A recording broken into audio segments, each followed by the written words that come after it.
হাত ও পায়ের ব্যবহার ও কাজের মধ্যে রয়েছে বিস্তর ব্যবধান।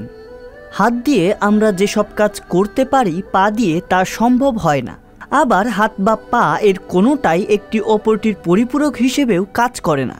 কিন্তু বিশ্বের এমন একটি জায়গা আছে যেখানে মানুষ আমাদের মতো সোজা হয়ে দাঁড়াতে কিংবা হাঁটতে পারে না।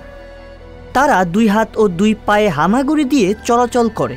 দীর্ঘদিন ধরে এইভাবে চলাচলের কারণে শারীরিক পরিবর্তনের পাশাপাশি তৈরি হয়েছে মানসিক জটিলতা।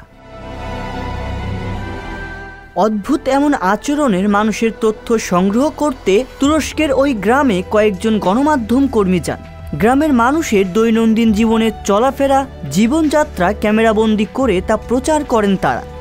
এমন ভিডিও দেখে অনেকেই মন্তব্য করেছিলেন এই বলে, গ্রামের লোকজন হয়তো পর্যটকদের আকৃষ্ট করতেই এমন কৌশল অবলম্বন করেছেন।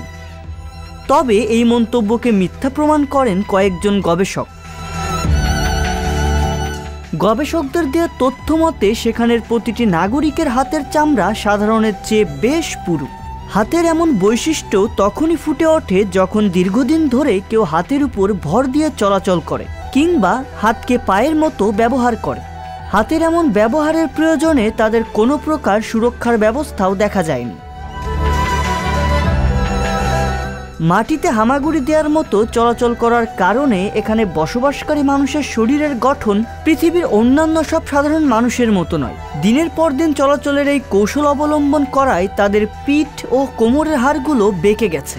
এমনকি তাদের নিতম্বও সাধারণ মানুষের চেয়েও বেশ প্রশস্ত। শরীরের এমন আকৃতির পাশাপাশি গ্রামের মানুষের গড় আয়ু অন্যান্য সাধারণ মানুষের চেয়ে 10 বছর কম। কয়েকজন গবেষক গ্রামের মানুষের এমন অবস্থার কারণ বিশ্লেষণ করতে গিয়ে সেখানের খাবার ও পানি পরীক্ষা করে দেখেন। তবে আশ্চর্যজনক বিষয় এই যে সেখানের খাবার বা পানির মধ্যে এমন কোনো রাসায়নিক উপাদান বিদ্যমান থাকার প্রমাণ মেলেনি যার কারণে তাদের শরীরে এমন পরিবর্তন হতে পারে। গ্রামের মানুষের সাথে ভালোভাবে যোগাযোগ করাও সম্ভব হয় না। তারা খুব আস্তে আস্তে কথা বলে। বাইরের মানুষের সাথে তারা কথা বলতে তেমন আগ্রহ দেখায় না।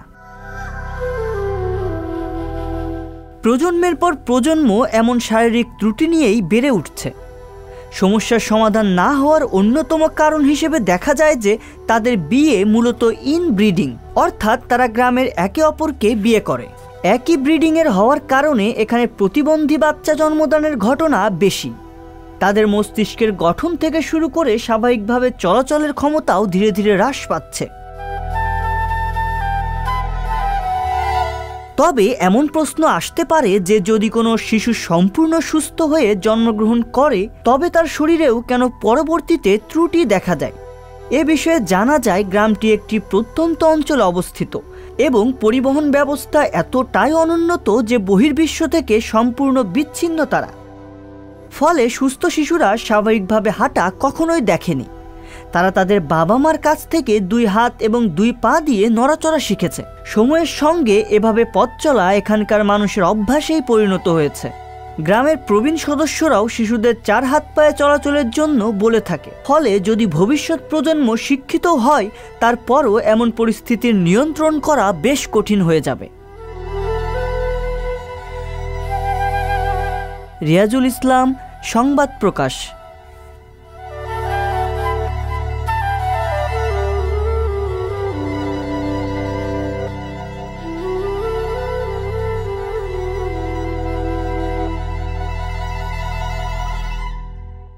সংবাদ, ফিচার ও অনুষ্ঠানের জন্য ভিজিট করুন সংবাদ প্রকাশের ওয়েবসাইট এবং যুক্ত থাকুন ফেসবুক পেজ ও ইউটিউব চ্যানেলের সঙ্গে।